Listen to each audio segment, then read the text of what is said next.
Commander Jake Morrison pressed his face against the cold glass of the viewport, staring out at the colorful gas clouds that twisted and turned in space like smoke from a campfire. The bridge around him hummed with the steady sounds of computers and life support systems. It was just another quiet day in deep space, until the emergency signal came crackling through their speakers. The voice that filled the bridge didn't sound human. It was higher pitched, with strange clicks and whistles that their translation computer had to work hard to turn into words Jake could understand. But even through the machine translation, he could hear something that made his stomach tighten. Pure, raw fear. "This is Colony Administrator Veltar of Kepler, 42B Mining Station," the alien voice said, each word trembling with panic. "We are under attack by unknown parasitic entities. They consume everything organic. Our defenses have failed completely." Jake had heard plenty of distress calls in his 30 years of service, but this one was different. The alien wasn't just asking for help, he was begging. The voice continued, getting more desperate with each word. "Galactic Council forces cannot penetrate the swarm. These creatures eat through everything we throw at them. Please, anyone who receives this message, we need immediate assistance, or we will all perish. There are thousands of families here, children who have never seen their home worlds. We are running out of time." Lieutenant Amy Parker, a young officer with bright red hair, tied back in a regulation bun, looked up from her glowing control panel. Her fingers danced across the holographic displays as she processed incoming data. "Sir, we're not the only ones getting this," she said, her voice steady, despite the gravity of the situation. 17 other human ships in this sector are receiving the same transmission. It's being broadcast on all emergency frequencies. Jake Morrison was the kind of man who had seen everything the galaxy could throw at humanity. His face was lined with scars from the Mars Rebellion, when human colonists had fought against corporate overlords trying to control their new world. His left hand was cybernetic, a souvenir from the asteroid belt conflicts where pirates had tried to cut off Earth's supply lines.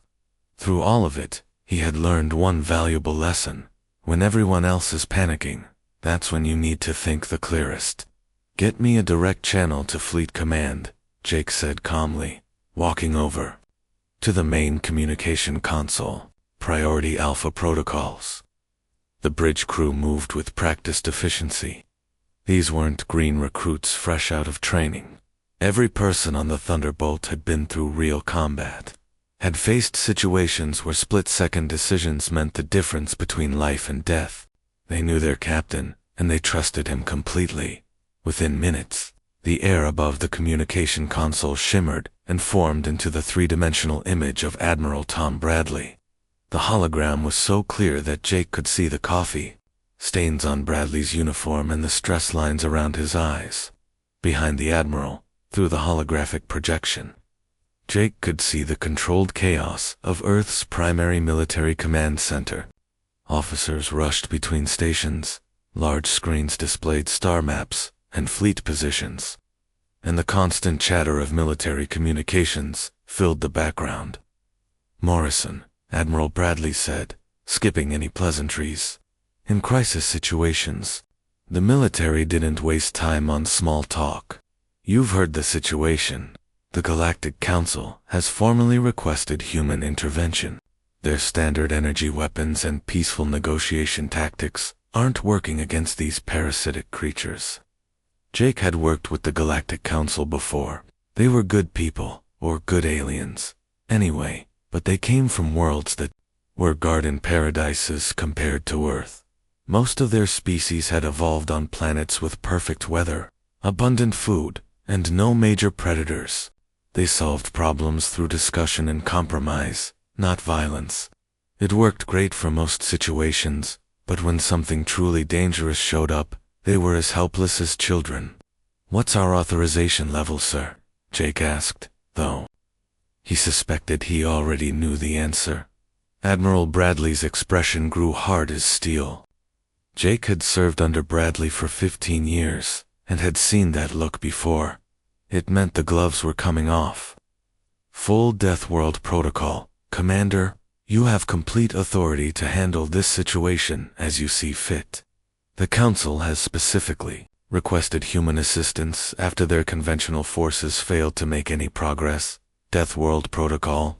Jake felt a familiar mixture of pride and sadness at those words. Earth was officially classified as a Class 12 Deathworld by the Galactic Council, a planet so dangerous that most alien species couldn't survive there for more than a few hours. Hurricanes, earthquakes, volcanoes, deadly animals, poisonous plants, and weather that could kill you in dozens of different ways. Most aliens thought humans were slightly insane for choosing to live there. But all that danger had made humanity into something unique in the galaxy, survivors who could adapt to anything. Understood, Admiral, Jake replied with a slight nod. We'll handle it. As the holographic image of Admiral Bradley faded away, Jake turned to face his crew. Every person on the bridge had stopped what they were doing and was looking at him expectantly. These men and women had followed him through hell before, and they were ready to do it again. All hands, this is the captain speaking, Jake announced, his voice carrying to every corner of the ship through the internal communication system. We're changing course for the Kepler 442b system to assist in a colony rescue operation. We have aliens under attack by hostile creatures, and their own forces can't handle the situation. He paused, letting that information sink in before continuing. Standard Deathworld deployment protocols are now in effect. Check your equipment, review your emergency procedures, and prepare for combat operations in a hostile environment. We don't know exactly what we're flying into, but we know people are counting on us to get them out alive. Across the bridge, his officers began their preparations with the quiet, methodical efficiency that had made human military forces legendary throughout known space. They didn't panic, they didn't complain, and they didn't ask unnecessary questions. They simply did their jobs with the competence that came from years of training and experience. Lieutenant Parker was already plotting the fastest course to the Kepler system. The navigation officer was calculating fuel requirements and jump coordinates. The weapons officer was running diagnostics on all combat systems. The communications officer was coordinating with the other human ships in the area. Jake Morrison watched his crew work and felt the familiar surge of confidence that came from commanding the best. Whatever was waiting for them at Kepler 4 for to be, they would handle it the way humans always did, together, efficiently, and with absolutely no intention of backing down. The space around Kepler 4 to be had been quiet for weeks, with only the distant hum of the mining colony's operations breaking the cosmic silence. Then, like lightning tearing through a dark sky, reality itself seemed to split open as 12 human warships materialized from hyperspace in perfect formation. The transition from faster-than-light travel to normal space created brilliant flashes of blue-white energy that lit up the system like fireworks. But these weren't celebration ships arriving for a peaceful visit. These were predators answering a call for help, and everything about them screamed danger. Commander Jake Morrison's heavy cruiser, the Thunderbolt, led the formation. Behind it came 11 other vessels, each one scarred by battles fought in the darkest corners of human space. The Reaper, the Stormbringer, the Iron Wolf. Their names alone told stories of conflict and victory.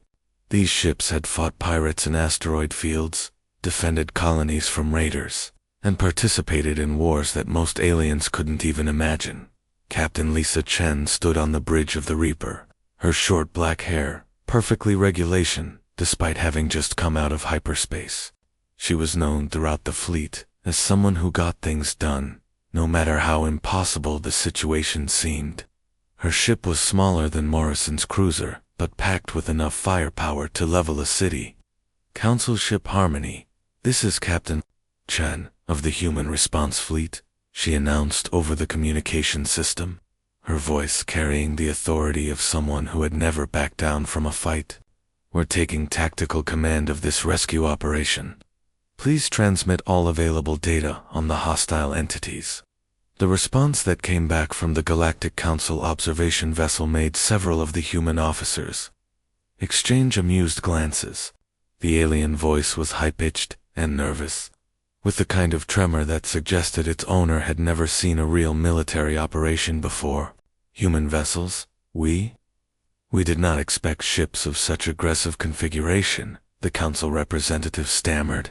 Are you certain your weapon systems will not cause collateral damage to the colony? Perhaps we should discuss diplomatic solutions first. Major Rick Davis, who commanded the Marine units aboard Morrison's ship, actually burst out laughing as he adjusted the straps on his combat armor. Davis was a mountain of a man who had been fighting alien threats since he was 18 years old. His armor was covered with scratches and dents from a dozen different conflicts, each mark telling the story of a battle survived. Lady, Davis said into his communicator, still chuckling, my boys and I have been fighting in conditions that would kill your people in minutes, and we've been doing it since before your species figured out how to make fire.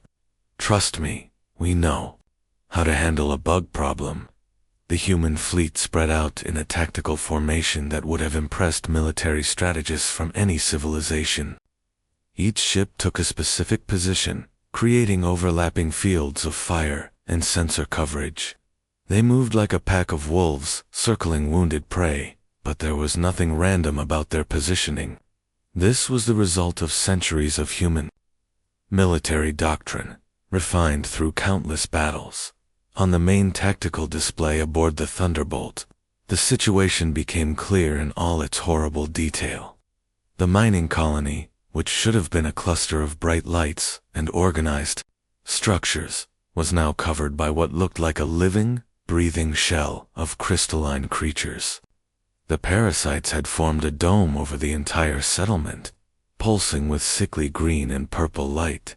Chief Petty Officer Mark Johnson, a veteran sensor operator who could read tactical displays like most people read books, whistled low as the numbers came in. Commander, I'm showing approximately 12 million individual life forms surrounding that colony. They've eaten through about 80% of all organic matter in the settlement. The numbers were staggering. 12 million hostile creatures, each one apparently capable of consuming organic material at an incredible rate. Most military forces would have looked at those odds and called for reinforcements, or maybe just written off the colony as a total loss. Jake Morrison studied the tactical display with the same calm expression he had worn during the siege of Europa Station, when human forces had held off an enemy army 10 times their size for 3 months.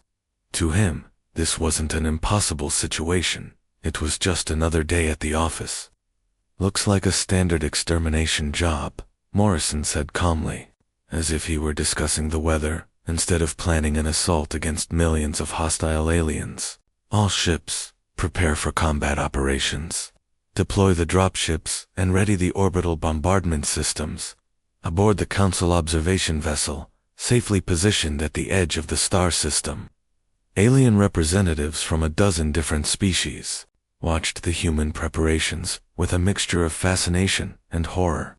These beings had evolved on peaceful worlds where conflicts were resolved through discussion and compromise. They had never seen a military force prepare for what humans casually called pest control. The Council species had tried to fight the parasites using their standard weapons, energy beams designed to disable rather than destroy, and defensive shields meant to protect rather than attack. When those failed, they had attempted diplomatic contact, hoping to negotiate with the creatures. When that also failed, they had retreated to a safe distance and called for help. Now they were watching humanity's answer to their problem, and it was unlike anything they had ever witnessed. The human ships weren't deploying peaceful negotiation teams or non-lethal suppression systems. They were preparing for war with the methodical efficiency of a species that had been fighting for survival since they first crawled out of the oceans on their deadly home world. Blessed ancestors, whispered one of the council representatives, a being whose people had never known war or violence. What have we unleashed? These humans treat warfare like we treat engineering projects. Another alien observer, this one from a species that resembled giant butterflies, watched as human marines checked their weapons with practiced ease. They seem almost eager for this fight. How can they be so calm when facing such overwhelming odds? The truth was something the council representatives couldn't understand, because they had never lived it. Humans weren't calm because they were confident of victory, they were calm because they had learned to function under pressure that would paralyze most other species. Earth had taught them that the universe was hostile, dangerous, and completely indifferent to their survival. So they had adapted, evolved, and learned to fight back against anything that threatened them. As the human fleet moved into attack position, the aliens watching from the safety of their observation ship realized they weren't just witnessing a rescue operation. They were seeing what happened when the galaxy's most dangerous predators decided that something needed to die. The hunt was about to begin. The sky above Kepler 442b had turned into a nightmare of swirling toxic clouds and flashing energy beams as the human fleet began their assault. From orbit, the massive guns of 12 warships opened fire simultaneously, sending streams of superheated plasma down toward the planet's surface. The bombardment wasn't random. Every shot was precisely calculated to clear landing zones without damaging the colony structures underneath the parasitic shell. Explosions bloomed across the planet like deadly flowers, each one vaporizing thousands of the crystalline creatures that had covered the mining settlement. The parasites' bioluminescent glow flickered and died as the orbital strikes turned square kilometers of infestation into pools of molten glass and metal. Through this chaos, the first wave of human dropships descended like metal bullets fired from heaven. These weren't the sleek, comfortable transport vessels that most galactic species used for planetary landings. These were armored assault craft built to punch through enemy fire and deliver soldiers into the worst conditions imaginable. Their hulls glowed red-hot from atmospheric entry, and their engines screamed as they fought against the planet's gravity.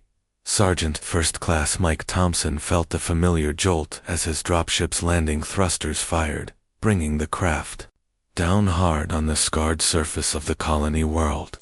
He had made hundreds of combat drops in his 15-year career, from the ice caves of Europa to the volcanic hellscape of Io.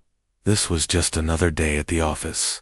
The moment his boots hit the ground, Thompson's powered armor came alive with warnings and information displays. The atmosphere outside was a toxic mix of chemicals that would kill an unprotected human in seconds. The radiation levels were high enough to cook most alien species. The temperature was hot enough to melt lead. Atmosphere hostile, radiation elevated, temperature extreme, his suit's computer announced in a calm female voice, sealing all systems and switching to internal life support. Thompson barely noticed the warnings. He had trained in worse conditions than this during his basic training on Mars. Around him, his squad of 12 Marines spread out in a standard combat formation, their movements smooth and professional, despite the hellish environment. Corporal Jennifer White, crouched behind a chunk of melted parasite remains, activated her helmet's advanced sensors. The display showed hundreds of heat signatures, moving toward their position through the crystalline tunnels that the parasites had carved through the colony's infrastructure. Contact front, White reported over the squad's communication system, her voice steady and calm. Approximately 300 parasites, moving toward our position from the northeast. Distance 200 meters, and closing. Thompson hefted his plasma rifle, a weapon that could punch through armored vehicles and had been specifically modified for use against unknown alien threats. Roger that, White. All units, remember your briefing. These things adapt to our tactics fast, so keep switching up your approach. Don't give them time to figure out what we're doing. The first wave of parasites burst from the tunnel system like water from a broken dam. They were beautiful in a terrifying way, crystalline creatures that seemed to be made of living glass. their bodies pulsing with patterns of colored light. Each one was about the size of a large dog, but they moved with the fluid grace of liquid mercury. The battle that followed would have horrified most civilized species in the galaxy. The human Marines opened fire with weapons that sent streams of superheated plasma into the advancing swarm. The parasites shrieked as the energy bolts tore through their crystalline bodies, but more kept coming, flowing over and around their fallen companions like an unstoppable tide. Private Danny Rodriguez, a young Marine from the asteroid colonies, pulled a thermite grenade from his belt and hurled it into the thickest concentration of creatures. The explosion sent a shower of molten metal and superheated gas through the swarm, instantly vaporizing dozens of parasites. Just like clearing cave spiders back on Phobos. Rodriguez shouted over the noise of battle, already reaching for another grenade. He had grown up hunting the massive arachnids that infested the mining tunnels of Mars' largest moon. Creatures that could bite through steel and moved faster than the human eye could follow.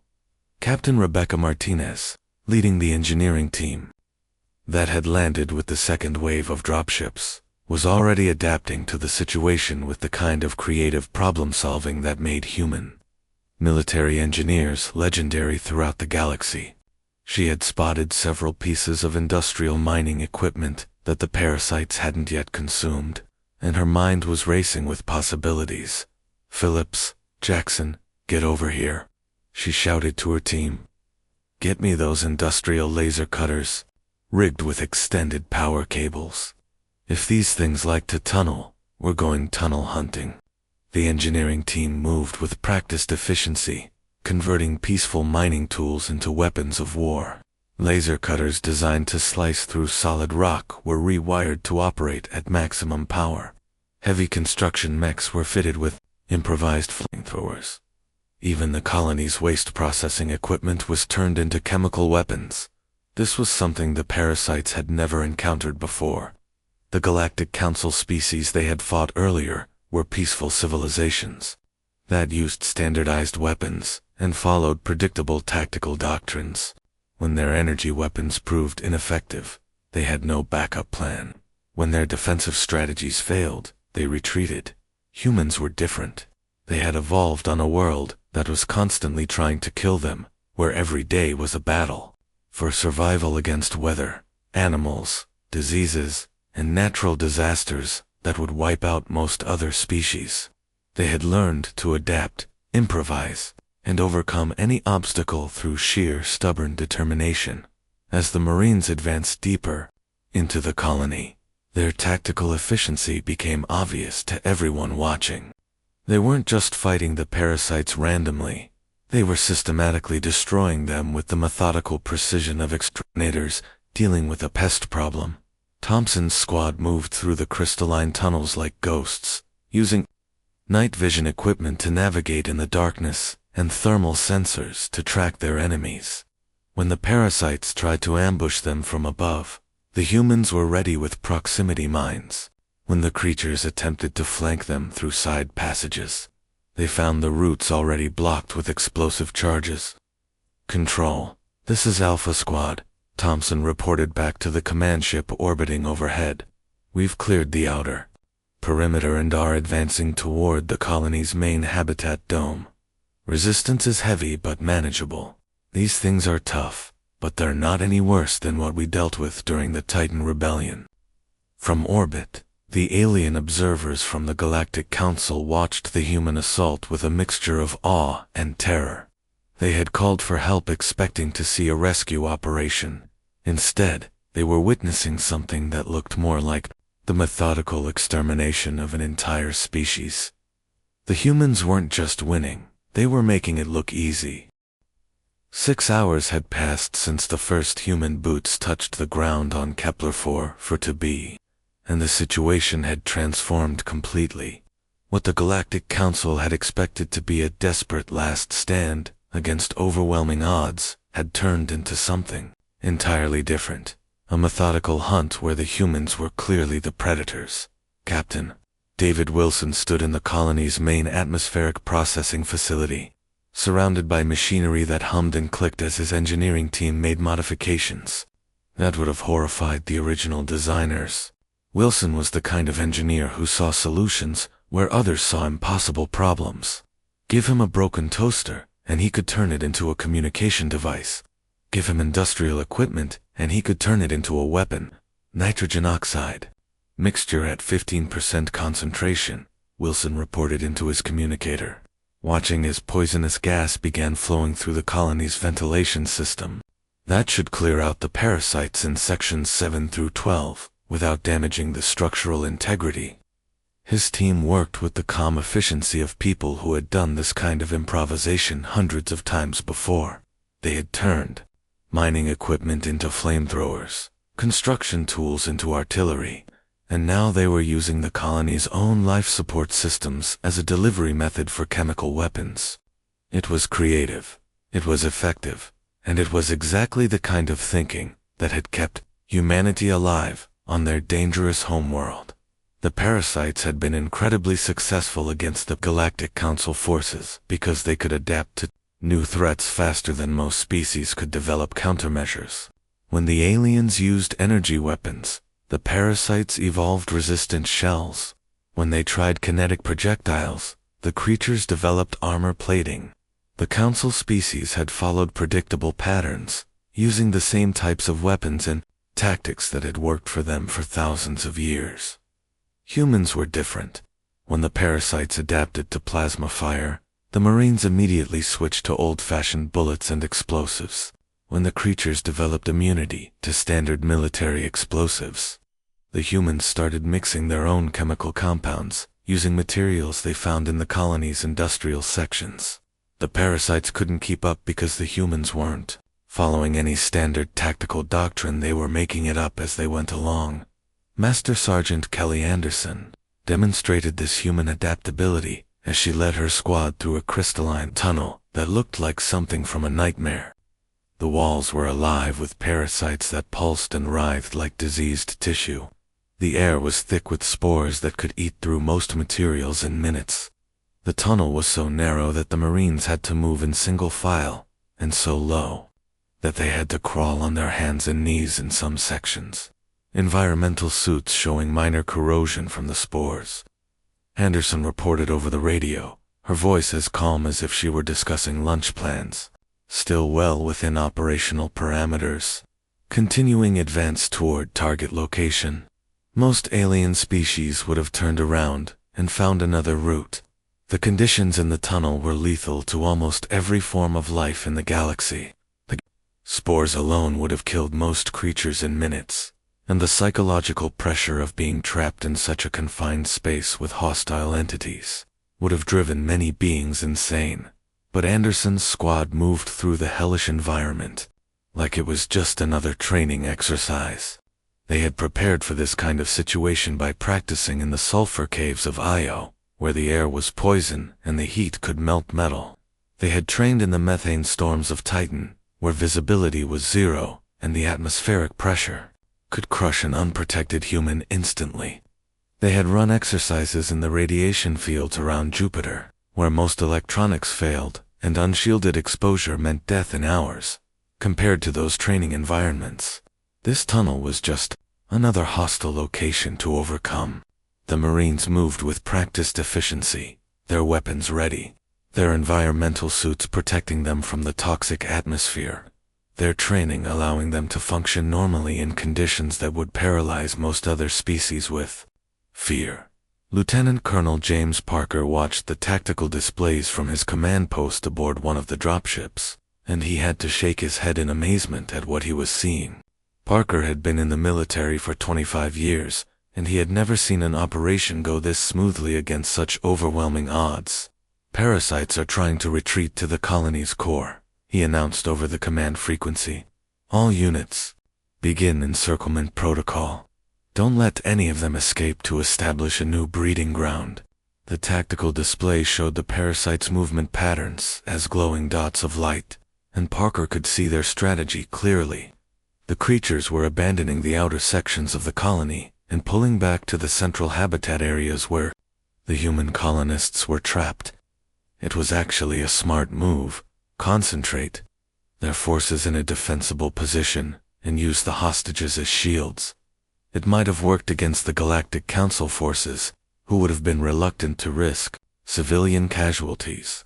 But the humans had a different approach to hostage situations, one that involved precision rather than hesitation.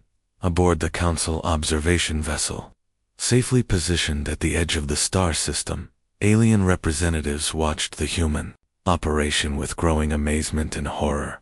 They had expected to see a desperate battle between the humans and the parasites. Instead, they were witnessing something that looked more like a nature documentary about apex predators hunting their prey. The humans weren't struggling against the parasites.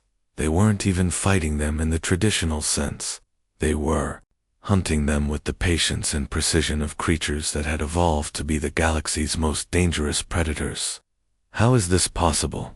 whispered one of the council representatives, a being whose species had never known warfare. "The parasites defeated our best military forces and ours. How are these humans making it look so easy?" Another alien observer, this one from a civilization that had mastered energy manipulation but had never faced a real threat, watched as human marines systematically cleared section after section of the colony. They treat this like routine maintenance, like they're fixing a broken machine instead of fighting for their lives. The truth was something the aliens couldn't understand because they had never lived it. Humans had evolved on a world that was constantly trying to kill them, and they had learned to treat every challenge as just another problem to solve. They didn't see the parasites as an unstoppable force of nature. They saw them as pests that needed to be exterminated, and when humans decided something needed to die, they were very, very good at making it happen. 72 hours. That's all it had taken for the human fleet to accomplish what the Galactic Council had thought was impossible.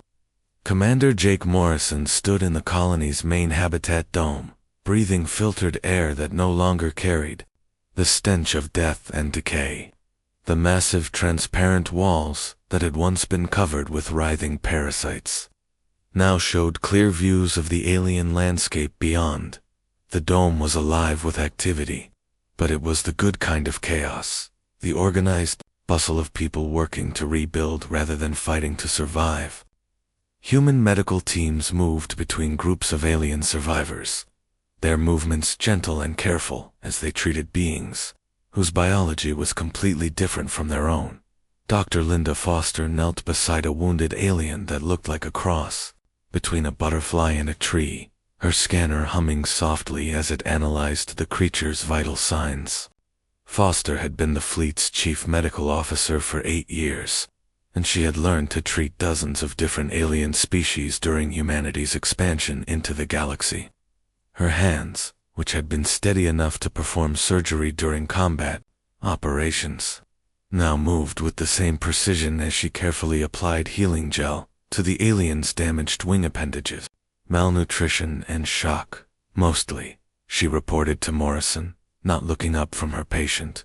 "Some chemical burns from the parasite's digestive secretions, but nothing we can't handle.